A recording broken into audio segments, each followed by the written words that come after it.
ખેર મારે વાત એ કરવી છે, શિવ નામ કલ્યાણ કરે, જન્મોના અંતે એ જીવની પરમ ગતિ થાય, કલ્યાણ થાય. આવી કથા કોઈ તો કે હા ધન્ય છે, તમે સુંદર કથા પૂછી.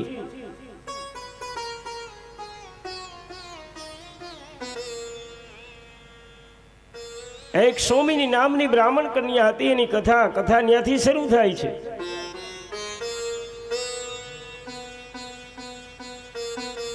બ્રાહ્મણને ઘેર જન્મ થયો,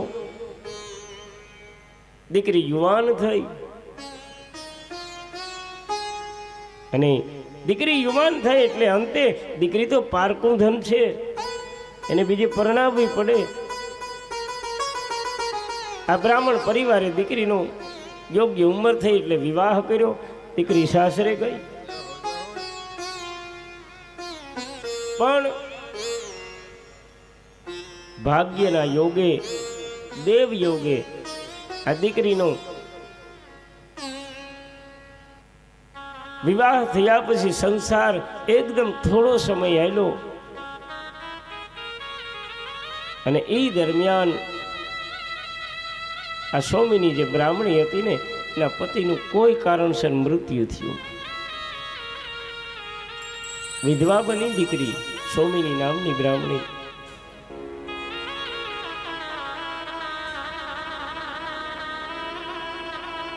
અને યુવાન અવસ્થામાં જે વિધવાપણું આવે ને, અઘરો વિષય છે. એની જિંદગી પછી વિતાવવી બહુ અઘરો વિષય છે. અને દરેક સ્ત્રીના જીવનમાં એનો પતિ છે ને, એનો આધાર હોય છે. એ હાજો માંદો ખાટલામાં હોય ને, તો એના આધારે સ્ત્રી જીવન જીવી જાય.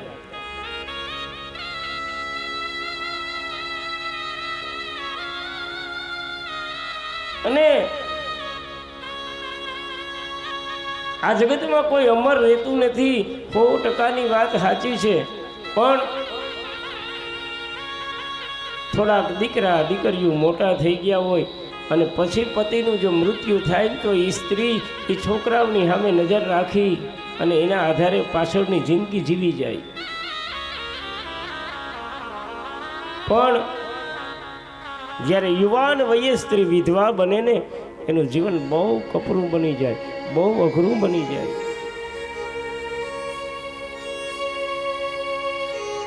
આજકાલનો તો જો કે સમય એવો છે કે યુવાન વયે કોઈ સ્ત્રી વિધવા બને તો હવે તો પુનર્વિવાહ, બીજા વિવાહ થાય છે. આ સમય, એક સમય તો એવો હતો કે એક વખત સ્ત્રીના વિવાહ થઈ જાય ને પછી એનાથી પાછા વિવાહ ન થતા, એને જિંદગી કાઢવી પડતી. આ સમય હતો, એ પુનર્વિવાહ ન થતા. અને અઘરો વિષય બને છે, કારણ કે એ દીકરી જ્યારે યુવાન વયે વિધવા બને ને પછી ગમે એટલું પવિત્ર જીવવાનો એ પ્રયાસ કરે, યાને પવિત્ર જીવે ને તો આ જગતની નજર એવી છે ને કે એના પ્રત્યે, એના તરફ કુભાવથી જોઈ, એના સામે નજર એવી, આ જગતની દ્રષ્ટિ એવી છે. મારે તો વ્યાસપીઠ ઉપરથી હું કાયમ માટે પ્રાર્થના કરું છું કે હે મારા મહાદેવ, કોઈ દીકરીના જીવનમાં આવું દુઃખ ન આવે. જે યુવાન વયે વિધવા, આવું દુઃખ ન આવે. સોમીની નામની બ્રાહ્મણી વિધવા બની છે,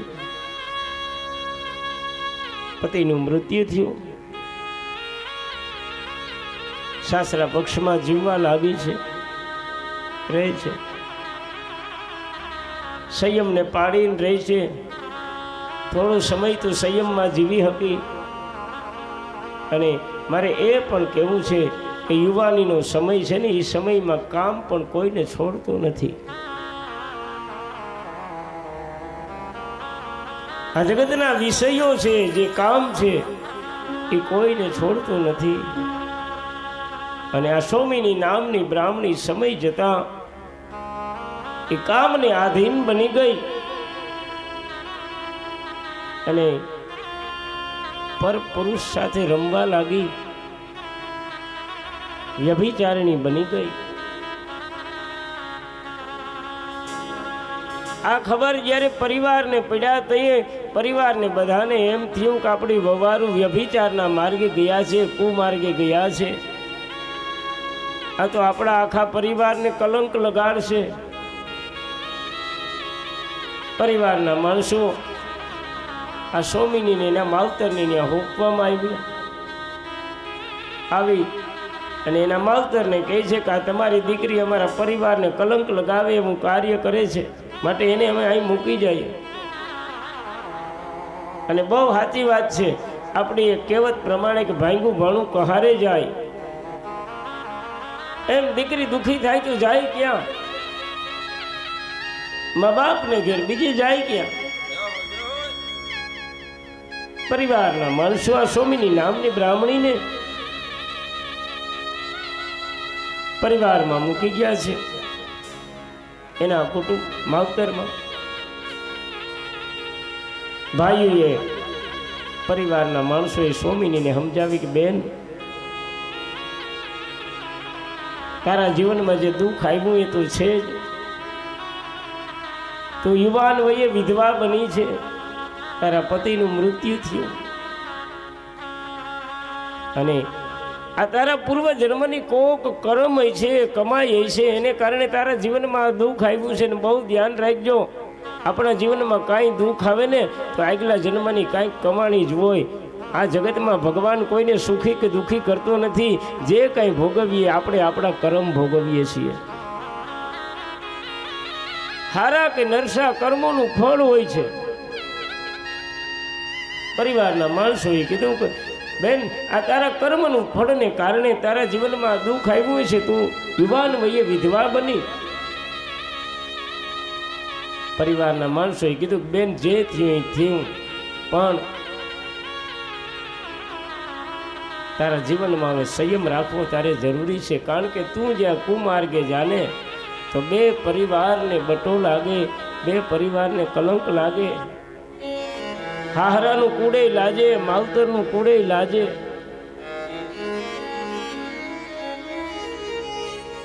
અને દીકરી, આ જગતની સ્ત્રી તો બે કુળને તારનારી છે મારા બાપ. પરિવારના માણસોએ સમજાવી, પણ મારે એ કેવું તમને કોઈક આપી સમજણ કેટલી ઘડી રહી. સમજણ તો મનથી જો માણસ પાછો વળી જાય તો, બાકી તમે કોઈને સમજાવીને કેટલી ઘડી. કોઈ સ્પ્રિંગ હોય ને એની માથે વજન મૂકજો, જેવો વજન હેઠો એટલે ઉછાળો મારે, એ દબાઈને કેટલી ઘડી રહી. જેવો વજન વહી જાય એટલે સ્પ્રિંગ આમ ઉછળે. એમ કામને સમજાવ્યો ન સમજે કોઈ માણસને. અવડે માર્ગે જતો હોય ને માણસ એમ ન વરે, કાં વરે ને ઠોકર લાગે તો, અને કાં મનથી જો સમજી જાય તો મારે આ ન કરાય ને જોઈ પાછો વરે તો. બાકી આ જગત ક્યાં સમજ્યું? રામકૃષ્ણ જેવા હાલ્યા ગયા ને તોય ન સમજ્યા. આ જગતના એટલા મહાપુરુષો સંતો પોતાનું જિંદગી પણ ન વૈરા, ન જ વૈરા, અને જેટલા વરી ગયા એનું કલ્યાણ થઈ ગયું.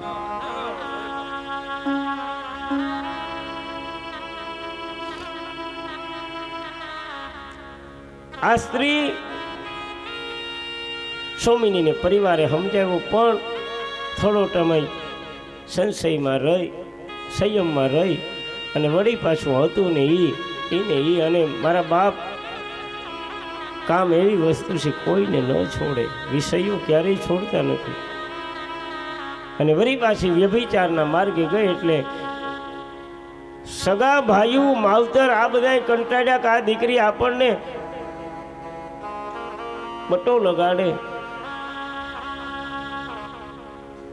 અને માણસ કેટલો કંટાળ્યો હોય છે કે એક દીકરીને વનમાં મૂકવાને માટે તૈયાર થઈ ગયા કે આને જંગલમાં મૂકી આવો, અહીં જોઈએ જ નહીં. કેટલી હદે કંટાળ્યા છે, વિચાર તો કરો. આ સોમીની બ્રાહ્મણીને જંગલમાં છોડી આવ્યા ને કહી આવ્યા તારે હવે ક્યારેય આપણે કોઈ સંબંધ નહીં, અમારા માટે તું મરી ચૂકી છે, તારે ક્યારેય પરિવારમાં ક્યાંય આવવું નહીં, અમે તારા નામનું નાઈ લીધું. સોમીની જંગલમાં ભટકવા લાગી, રખડવા લાગી. બ્રાહ્મણને ઘેર જન્મી રૂપાળી છે, સ્વરૂપવાન છે. જંગલમાં એને કોઈ કામી પુરુષ એવો વનેચર ભીલ એવો માણસ મળ્યો છે. બેયની નજર મળી છે, ક્યાંય સરોવરને કિનારે યા તો ક્યાંય પાણી પીવા ગયા, ત્યાં ભેરા થઈ ગયા, જંગલમાં નજર મળી. પેલો માણસ આ સ્વરૂપવાન સ્ત્રીને જોઈ એમાં આકર્ષાણું. સોમીની પણ આકર્ષાણી છે. પેલો માણસ તો કદરૂપો છે, જંગલમાં રહેનારો વનેચર, એના ખાનપાન ખરાબ, રેણી કેણી ખરાબ, જીવન જીવવાની રીત ખરાબ, શિકાર કરીને જ ખાવું છે ને આવી રીત.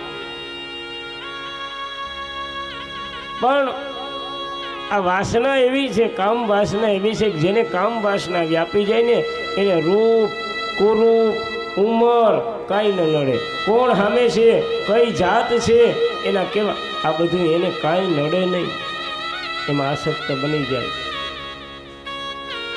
કારણ કે કામનાના પડળ ચડે ને એટલે વિવેકના પડળ બંધ થઈ જાય, સમજણના પડળ બંધ થઈ જાય, મર્યાદાના પડળ બંધ થઈ જાય. કામનું પડળ ખુલે ને એટલે બધાય પડળ બંધ થાય.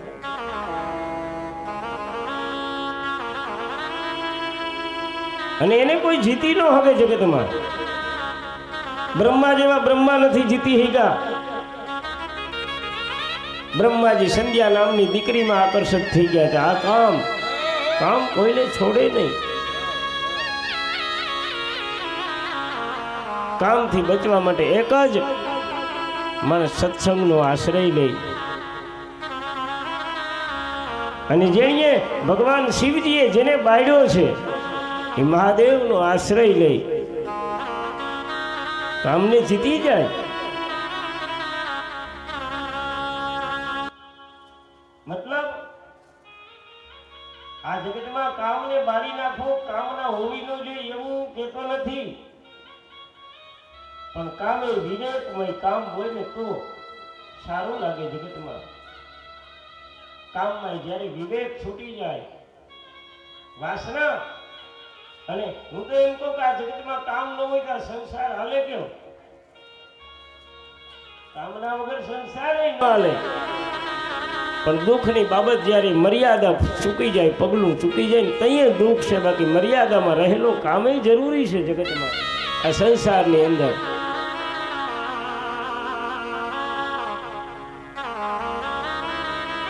આ સોમીની નામની બ્રાહ્મણી આ ભીલમાં આસક્ત બની, પછી તો બે હારે રહેવા લાગ્યા, પતિ પત્નીની જેમ રહેવા લાગ્યા છે.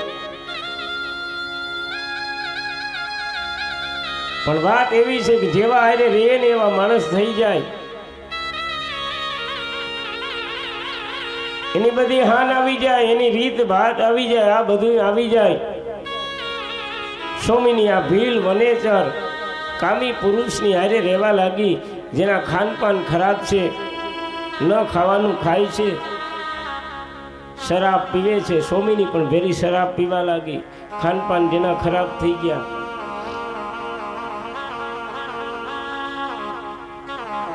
બે દારૂ પીવે છે અને ભોગો ભોગવે છે. સમય જવા લાગ્યો. વાત મારે તો આ બધી વાત હું કામ કરું છું તો કે મારે તમને કથા એક એવી કે અધમમાં અધમ પાપીથી એક વખત શિવ નામ લેવાનું હોય ને તો એને અંતે પરમ ગતિ થાય છે. જન્મોને અંતે એની પરમ ગતિ થાય. એ કથામાં મારે તમને લઈ જઈ જવા છે.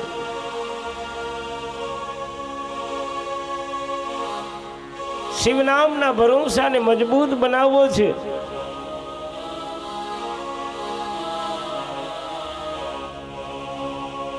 આ સોમીની બ્રાહ્મણી એક દિવસ પોતાનો પતિ આ ભીલ વનેચર પોતાને ઘરે નથી, ક્યાંય બહાર ગયો છે.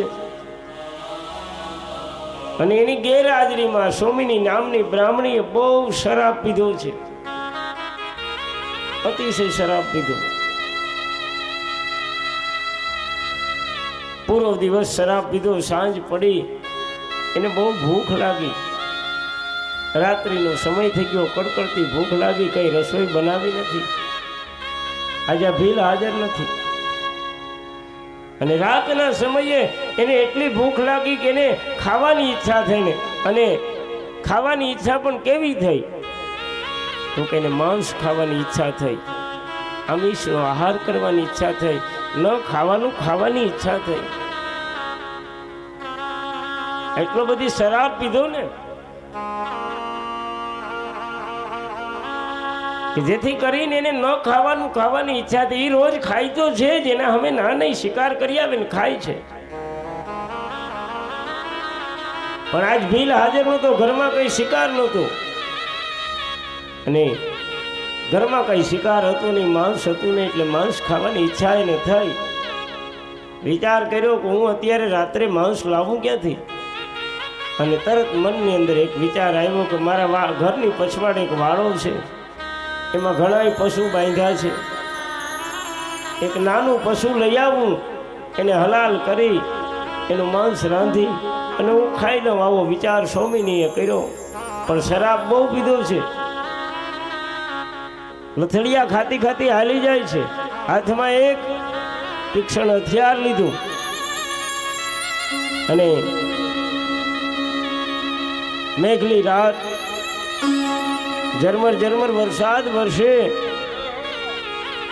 ક્યારેક ક્યારેક વીજળીનો ચમકારો થાય છે, અને વીજળીના ચમકારાના અજવાળે અજવાળે આ પશુના વાડામાં આ સોમીની નામની બ્રાહ્મણી પહોંચી છે. અંધારામાં એની એક પશુને પકડ્યું છે, એને એમ થયું કોઈ બકરાનું બચ્ચું છે યા તો કોઈ બકરું છે. આમ વિચાર કરી એક પશુને પકડ્યું. અંધારામાં જ પોતાના હાથમાં તલવાર, કાંટા જેવું જે તીક્ષ્ણ હથિયાર હતું, એ પશુને હલાલ કરવા માટે એની ગરદન ઉપર એણીએ પ્રહાર કર્યો. પણ ગરદન ઉપર જ્યારે પ્રહાર કર્યો અને આ કાંટો યા તો એ તલવારનો પ્રહાર આ પશુની ડોક ઉપર જ્યારે પહોંચ્યો, એવા સમયે એક વીજળીનો ચમકારો થયો અને પેલું પશુ હતું ને એને પ્રહાર થયો તલવારનો, એટલે એને એક બરાડો નાખ્યો. પણ જ્યારે બરાડો નાખ્યો, વીજળીનો ચમકારો થયો ને, ત્યારે આ સોમીની બ્રાહ્મણીને ખબર પડી કે મેં જે પશુ કાપ્યું એ કોઈ બકરીનું બચ્ચું નહીં, પણ તાજી જન્મેલી ગાયનું કોઈ વાછરડું હતું. એને ખબર પડી. પણ અંતે બ્રાહ્મણની દીકરીને એકવાર આમ ધ્રુજી ગઈ અને મોઢેથી શિવ શિવ આ શબ્દ નીકળી ગયો કે મારાથી ભૂલ થઈને ગાયનું વાછરડું. આમ જ્યાં તલવારનો પ્રહાર થયો, બરાડો સાંભળો, મોઢામાંથી શિવ શિવ શબ્દ નીકળી ગયો સોમીનીને. પછી તો એ શરાબના નશામાં બહુ હતી અને મનમાં વિચાર કર્યો કે હવે તો કાપી નાખ્યું, જે પાપ લાગવાનું તે લાગી ગયું. અને એણીએ વાછરડાનું માંસ ખાધું છે.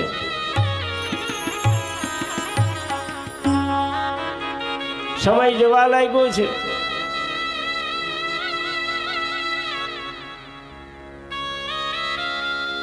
અને વૃદ્ધાવસ્થા આવી ગઈ છે. આ સોમીની બ્રાહ્મણીનું મૃત્યુ થાય છે. આખી જીવન સારું કામ એ કઈ કર્યું નથી. વ્યભિચારના માર્ગે રહી છે, પાપના માર્ગે રહી છે. જીવનભર ન ખાવાનું ખાધું, ન પીવાનું પીધું, વાછરડાને હલાલ કર્યું. બ્રાહ્મણને ઘેર જન્મ થયો હતો, પણ પરમાત્મા તરફ કોઈ દી એની વૃત્તિ ગઈ નહીં. ન ઈશ્વરને ભજ્યો, ન સદવર્તનથી રહી, ન સદાચારમય જીવન જીવવું, કાંઈ આવું હતું નહીં. જીવનભર પાપ થયા. અશ્વમીની બ્રાહ્મણીનું મૃત્યુ થયું ને એટલે યમપુરીમાં એને યમના દૂતો લઈ ગયા, અનેક પ્રકારની પીડા આપી, અનેક યાતનાઓ ભોગવી, અનેક દુઃખ ભોગવા, અને કેટલોય સમય અશ્વમીની બ્રાહ્મણી નરકની યાતના ભોગવી અને પાછો એનો પુનઃ જન્મ થયો, પાછો જન્મ થયો. ગયા વખતે બ્રાહ્મણને ઘેર જન્મી હતી, આ વખતે ચાંડાળને ઘેર જન્મ થયો એનો.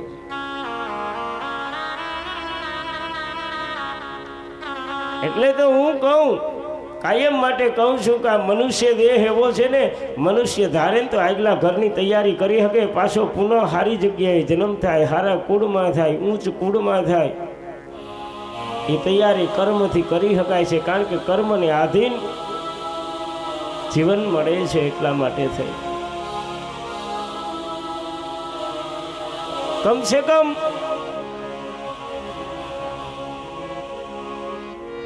એ લેવલ સુધી આપણે ન પહોંચીએ અને કદાચ આ જન્મમાં મુક્તિને ન સાધી શકીએ તો મારે કહેવું એટલું કે પગથિયા હેઠા તો ન ઉતરવા, જેટલા ચડાય એટલા ઊંચા ચડવા પગથિયા. અવગતિ ન થાય.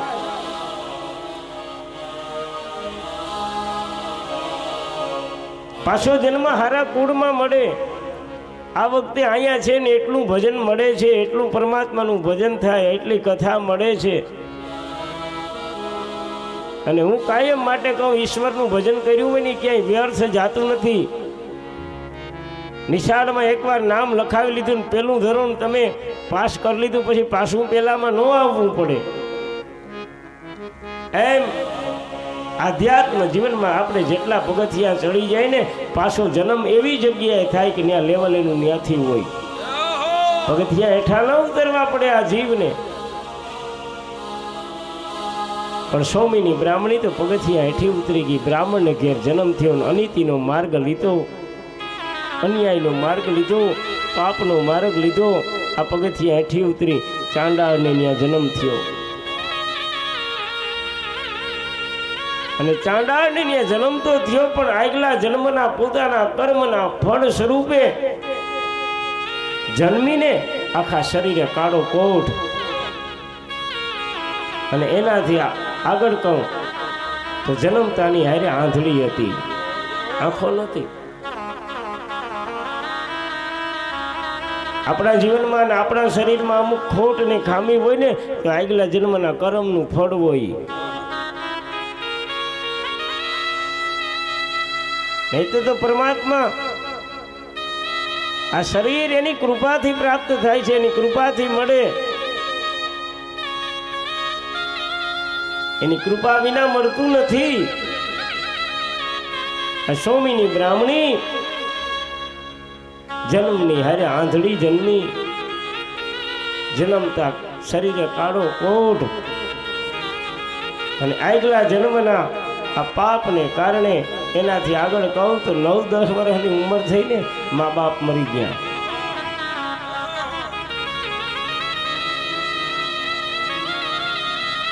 મા બાપ વિનાની નિરાધાર બની ગઈ, નોધારી બની ગઈ. અને જેના જેના જીવનમાં મા બાપ ન હોય ને, એને ક્યારેક પૂછો ને તો મા બાપની કિંમતની ખબર પડે ને. અને એમાંય પણ જેના નાનપણમાં મા કે બાપનું મૃત્યુ થયું હોય ને, એને કોક દી પૂછજો મા બાપ વિનાનું જીવન કેવું બને છે. અને આપણા કવિઓએ પણ કહ્યું છે, ભાઈ મરે ભવ સાંભરે, બેની મરે દસ જાય. જેના નાનપણમાં મા બાપ મરે ને એને દસે દિશાના વાહ. ભાઈ બહુ અઘરો વિષય છે મા બાપનું મૃત્યુ. મા બાપનું મૃત્યુ એટલે વટ વૃક્ષ બદલાની છાયા વહી જાવી. અને જેના જેના મા બાપ બચપણમાં મૃત્યુ પામ્યા હોય ને, એને પછી કુટુંબમાં ભલે ને ગમે એ હાચવવા વાળું હોય, દાદીમાં હોય, દાદો હોય, કાકો હોય, ગાંડા ઘેલા હોય ને તો મા બાપ છે.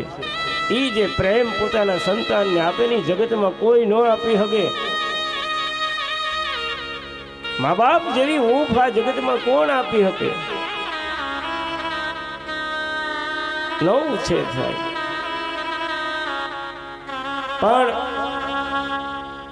આ સ્વામીની બ્રાહ્મણીના પૂર્વ જન્મના એવા કર્મ હતા અને કર્મને કારણે 9-10 વર્ષની ઉંમરે નોધારી બની, નિરાધાર બની, મા બાપ મરી ગયા.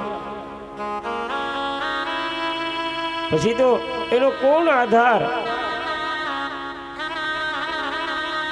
10 વર્ષની ઉંમરથી બચપણથી હાથમાં ભિક્ષા પાત્ર લઈ અને ભીખ માંગવા નીકળી પડી. જે મળે એ ખાઈ લે.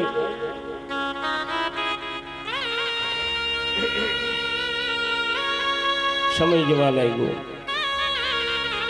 ભીખ માગી ના સ્વામીની ખાઈ ચાંડાળી.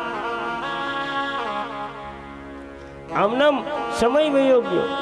વૃદ્ધાવસ્થા આવી ગઈ, ઘટપણ આવી ગયો. અને બહુ ધ્યાન રાખજો, જ્યાં સુધી આ બધા કર્મ ખૂટે નહીં ત્યાં સુધી છૂટાય પણ નહીં. ઘણી વખત અમુક જીવ એવા દુઃખી થતા હોય ને તો આપણે મનમાંથી એમ થાય કરે રે ભગવાન આને છોડી લેતો હોય, પણ એના કર્મના પોટલા એટલા હોય કે એને ભોગવવા પડે, ન છોડે.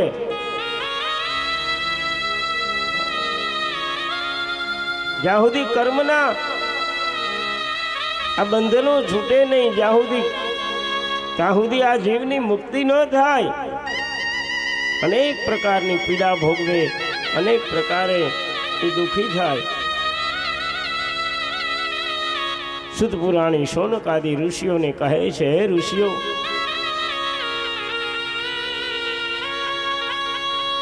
આ ચાંડાળી 80 વર્ષની ઉંમર થઈ ગઈ. આમ નામ ભિક્ષા માગતા માગતા કમર રજૂ વળી ગઈ, હાથમાં લાકડી, એક ભિક્ષાનો કટોરો. હવે મારે તમને વાત એ કરવી કે શિવ નામ શું કામ કરે છે. એક દિવસ રસ્તાના કિનારા ઉપર આ ચાંડાળી ઊભી છે. રસ્તેથી નીકળતા વટે માર્ગુ જે છે, જેમ પાતા ગામ એટલે આપણે તીરથના માર્ગનો કાંઠો કહેવાય. અહીંથી દ્વારકા જતા મુસાફરો નીકળે, કોઈ સોમનાથ જતા નીકળે. આ તીરથના કાંઠાનું ગામ કહેવાય.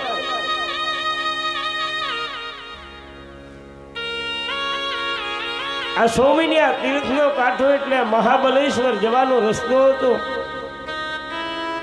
સ્વામીની રસ્તામાં ઊભી જે વટે માર્ગો નીકળે ને એને એમ કે મને કોઈ ખાવાનું આપો ને.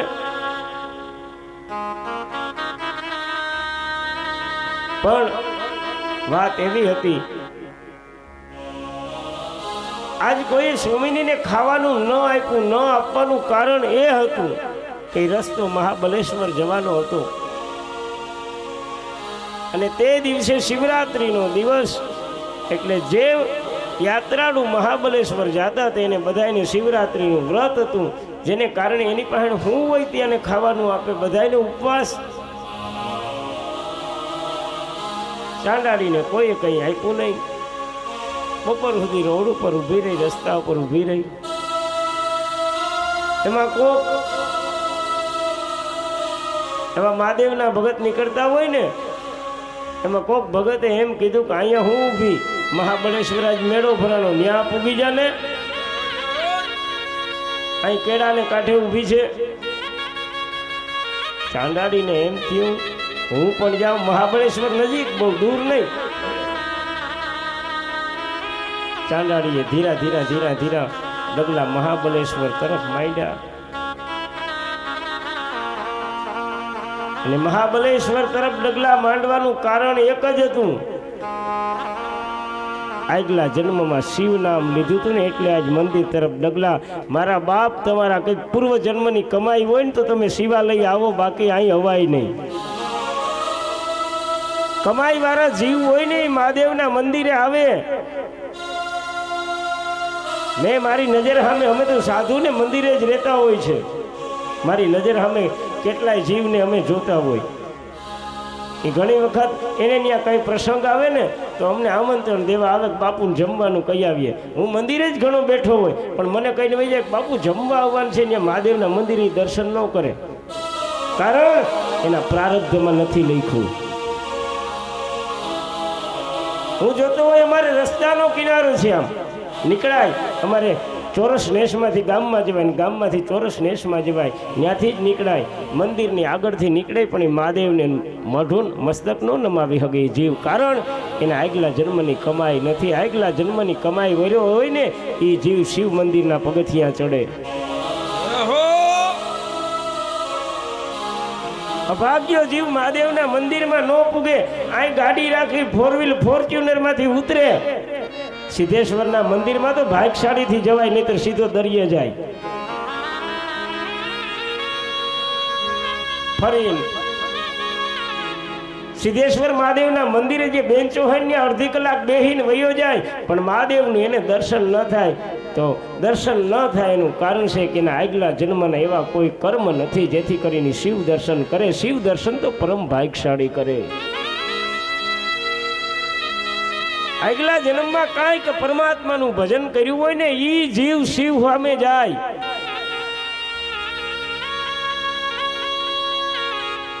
અને ઘણા જીવ એવા આખી જિંદગી એની વહી જાય, એ મહાદેવનું દર્શન ન કરે, પછી ઘરના છેલ્લે દીવો મૂકવા જાય શંકર મંદિરે. હાલો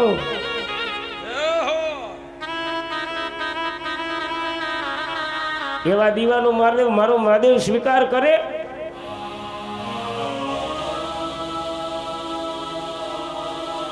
ખેર મારે વાત તો એ કરવી કે ચાંડાળીએ ડગલા ભર્યા મહાબલેશ્વર તરફ, અને ડગલા ભર્યા એનું કારણ હતું કે આગલા જન્મમાં શિવ નામ લીધું છે ને, એક વખત શિવ શિવ બોલાઈ ગયું અજાણતા, પણ એને કારણે આજ જન્મોના અંતે પણ એને મહાદેવના મંદિર તરફ જવા ઈચ્છા થઈ. ચાંડાળી આવી છે મહાબલેશ્વર તીર્થમાં. અવસર મળે ને તો મહાબલેશ્વરનું દર્શન કરવા જવું. મહારાષ્ટ્રમાં હિલ સ્ટેશન છે, રુદ્રાક્ષના પારા આકારનું મહાદેવનું એવું લિંગ સુંદર છે. મહાદેવનું દર્શન અવશ્ય કરવું મહાબલનું. ચાંડાળી આવી મેળામાં ફરે, મને કોઈ ખાવાનું આપો, મને કોઈ ખાંજ પડી ગઈ. પણ એ શિવ મંદિરે મેળામાં યા તો મહાદેવના મંદિરે ગયેલા ભક્તો તો શિવરાત્રીનું વ્રત રહ્યા હોય એટલે એને કોણ આપે ખાવાનું? ભાઈ કોઈ પાસે કાંઈ હોય નહીં. અને પેલાનો સમય ત્યાં હવે રેકડીઓ ખાવાના પાનના કઈ બધું ગલાને આવું કઈ નહીં હોય, નહીં તો કોઈક ભગત લઈ દે કાંઈ. અને આપણે બધાને ખબર છે કે એવું કંઈ ખાવાનું નહોતું. માધવપુરના મેળામાં આવતા ને તો ઘેરથી થેપલા કરીને આવતા, કાંઈ ત્યાં કાંઈ ન હોય તો ઘેરથી ડબ્બા ભરીને જઈએ તો ખાઈએ.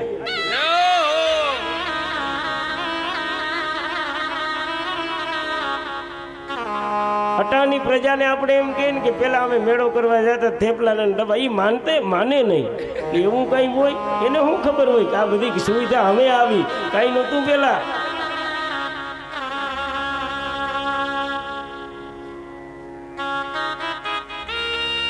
એને એમ કહે કે અમને એક પાવલી બાપા આવતા મેળો કરી આવતા. હવે આને પાવલી જોઈ નથી ને પાવલીને ખબર નથી એને. પણ સમયની બલિહારી છે. જેવો સમય તેથી ધન નહોતું પણ સંતોષ બહુ હતો. પૈસો નહોતો, સંતોષ બહુ હતો.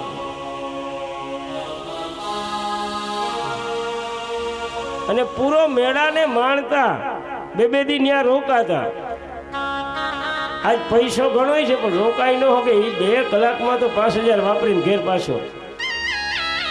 અને ઓઈલો 5 દી રોકાય ને પાવલી પૂરી ન થાય.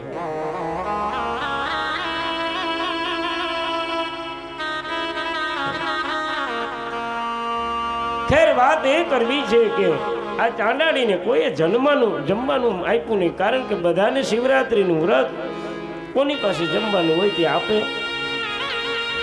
ચાંડાળી રખડતી ભટકતી, સાંજ પડી ગઈ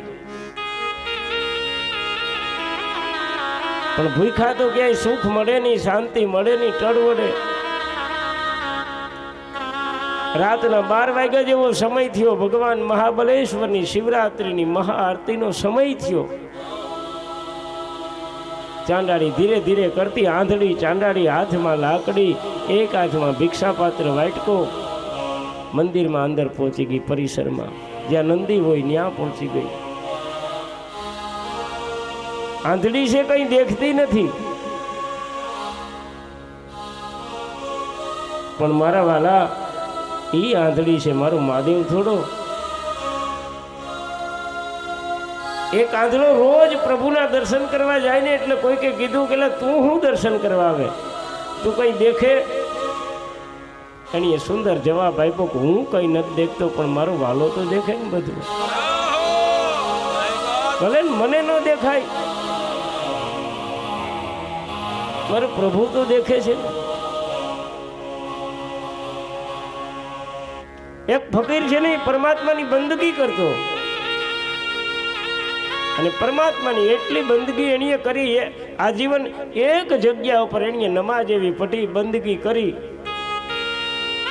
કે એના પગના જે ગોઠણિયા હતા ને જમીનમાં ઉઠી ગયા, પાણામાં ઉઠી ગયા, ખાડા પડી ગયા.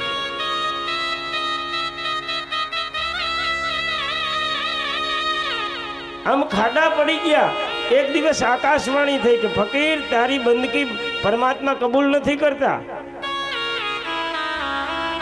આ ખાડા પડી ગયા પાણામાં, ત્યાં સુધી તે પરમાત્માની બંદગી કરી, નમાજ પઢી, પણ તારી નમાજ પરમાત્મા કબૂલ નથી કરતા. આમ એની આકાશવાણી સાંભળીને એટલે ફકીર નાચવા માંડ્યો, નાચવા માંડ્યો. બીજો એક ફકીર એની બાજુમાં તો એણીએ કીધું કે તું નાચે હું કામે? પરમાત્માએ તારી બંદગી આજ સુધીને આ ખાડા પડી ગયા તો એ કબૂલ નથી કરીને તું નાચવા માંડ્યો. ફકીરે કીધું કબૂલ કરી કે ન કરી કઈ નહીં, પણ મને એ વાતનો આનંદ છે કે એને ખબર તો છે ને કે હું અહીં બંદગી કરું છું. બસ એને એ તો ખબર છે ને કે ખાડા પડી ગયા ત્યાં સુધી બંદગી કરી.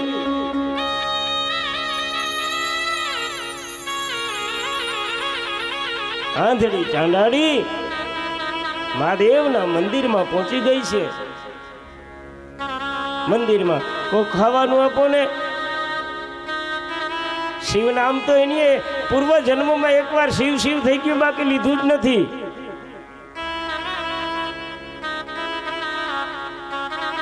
મારે તમને વાત એ કરવી કે એક વખત શિવ નામ લેવાઈ ગયું હોય તો જન્મો ને અંતે એની પરમ ગતિ થાય ને, એ કથા હું તમને કહું છું. મારો મહાદેવ કેવો કૃપાળુ છે, કેવો દયાળુ છે.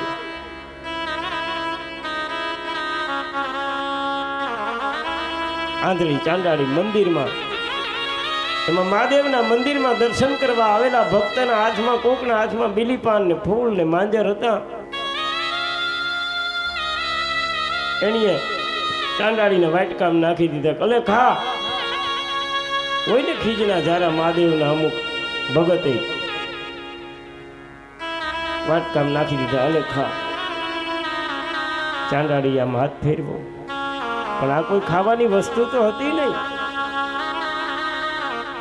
ઓળખી ગઈ ચાંડાળી કે આ કઈ જમવાનું તો છે નહીં, કઈક પાંદડા છે.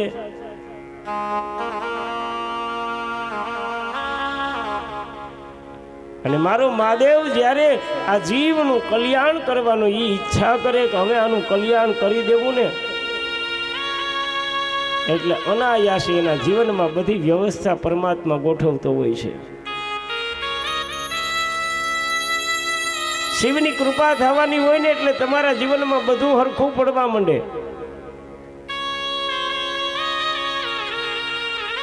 આ ચાંડાળીને મહાદેવની કૃપા થવાની છે એટલે હવારથી કોઈ એને ખાવાનું ન થાપ્યું એટલે એને નથી રેવી ને શિવરાત્રી રેવાઈ ગઈ. અજાણતા પણ ઉપવાસ થઈ ગયો આ શિવરાત્રીનો. અને મારો મહાદેવ જ્યારે કૃપા કરવાની ઈચ્છા મારા મહાદેવને થાય ને, આ ચાંડાળી રાત્રિના સમયે ભગવાન શિવની મધ્ય પ્રહરની પૂજાનો સમય થયો, એવા સમયે મંદિરમાં આવી. કોઈએ બીલીપાન ને ફૂલ ને માંજર ને એના વાટકામાં નાખ્યા. ચાંડાળીએ લીધા, આ કંઈ ખાવાની વસ્તુ નથી એમ વિચાર કરીને ચાંડાળી આમ જે માંજર બીલીપાન ને ફૂલ જે ઘા કર્યા ને એ રાત્રિનો સમય શિવરાત્રિની મધ્યરાત્રિ અને ઘા કરેલા બીલીપાન ને ફૂલ મહાબલેશ્વરના લિંગ ઉપર પડ્યા ને મહાદેવની પૂજા થઈ ગઈ. શિવ પૂજા થઈ ગઈ અજાણતા.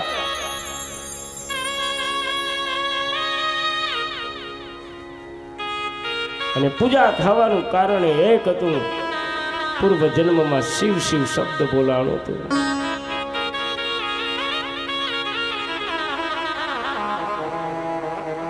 અને શિવ નામ તો આ જગતની અંદર અંધારાને દૂર કરનારું જો કોઈ નામ હોય તો શિવ, કલ્યાણનું સ્વરૂપ હોય તો મહાદેવ. અને ચાંડાળીથી આ મહાદેવની પૂજા થઈ ગઈ, મહાદેવની આરતી થઈ. એટલી બધી આજ તો મેળો હતો, શિવરાત્રીનો દિવસ હતો, એટલી બધી મહાબલેશ્વરમાં ભીડ હતી કે માણસો પછી મંદિરની બહાર નીકળવા લાગ્યા. ચાંડાળી પણ મંદિરની બહાર જેવી નીકળવા જાય છે, મંદિરના પગથિયા પાસે કોઈ ભક્તનો ધક્કો લાગી ગયો, ચાંડાળી પડી ગઈ. ચાંડાળીના પ્રાણ શિવ પરિસરમાં વયા ગયા, મૃત્યુ પામ્યા. ચાંડાળી શિવ પરિસરમાં મૃત્યુ પામી. અને જે જીવનો શિવ ક્ષેત્રમાં મૃત્યુ થાય ને એનો કૈલાસવાસ થાય. ચાંડાળીએ પૂર્વ જન્મમાં શિવ નામ લીધું તો એને કારણે આજ મંદિર સુધી પહોંચી ગઈ. અને શિવ નામને કારણે શિવ પરિસરમાં મૃત્યુ થઈ, મહાદેવની પૂજા થઈ. આ બધી ઘટના ઘટી માત્ર ને માત્ર એક વખત શિવ નામ લેવાનું હતું ને એના કારણે મૃત્યુ પામી. ભગવાન શિવના ગણો વિમાન લઈને આવ્યા છે. ચાંડાળીના જીવાત્માને માનભેર વિમાનમાં બેસાડી ભગવાન શિવના ચરણોમાં કૈલાસમાં લઈ જાય છે. ચાંડાળીએ મહાદેવના દર્શન કર્યા છે. ભગવાન શિવને ચાંડાળી કહેવા લાગી કે હું તો અધમમાં અધમ પાપીણી, પ્રભુ ઈ સદાય મારા ઉપર કૃપા કરી તો કૃપાનું કારણ હું. ભગવાન શિવજી કહે છે ચાંડાળી, પૂર્વ જન્મમાં તે એક વખત શિવ નામ લીધું હતું ને એના પ્રભાવથી આજ તારી પરમ ગતિ થઈ છે. એટલે મહાદેવનું નામ છે ને એક વખત જો જીવ જપે ને તોય જન્મોના અંતે એની પરમ ગતિ કરાવનારું કોઈ નામ હોય તો શિવ નામ છે. આ તો અજાણતા નામ લીધું બાપ, જાણીને મહાદેવને ભજ્યો હોય તો મહાદેવ કેટલો રાજી થાય, શિવ કેટલો રાજી થાય. અને મારે ખાસ બે હાથ જોડીને પ્રાર્થના કરવી છે કે આ જગતની અંદર ભજ્યા જેવો જો કોઈ દેવ હોય ને તો એ મહાદેવ છે, શિવ છે. અને ભજન મહાદેવનું કરવું, શિવનું ભજન કરવું. જો કે ગમે એ નામ પકડી લઉં તો એમ કોઈ વાંધો નથી, કારણ કે નામનો મહિમા છે. પણ હું કાયમ ધોરણે એમ કહું છું કે સીધી બસ પકડવી હોય ને તો શિવ નામ ભજવું, બીજી બધી બસો છે એ વાયા થઈને જાય છે, સમજી લેવું. સીધું આ જીવને શિવ સાધી પહોંચવું હોય, આત્માને પરમાત્મામાં મળી જવું હોય, જેને નિર્વાણ પદ કહીએ, જેને મોક્ષ પદ કહીએ, જેને પરમધામ કહીએ, આ જે કાંઈ બધું કહીએ ને એ શિવ નામ છે. જીવનું સાચું ઘર શિવ છે. એટલે સીધું જ્યાં પહોંચવું હોય ને તો સીધી બસ છે એ મહાદેવનું નામનો જાપ છે, શિવ નામનો જાપ છે. માટે બાપ શિવ નામનો આશ્રય કરવો.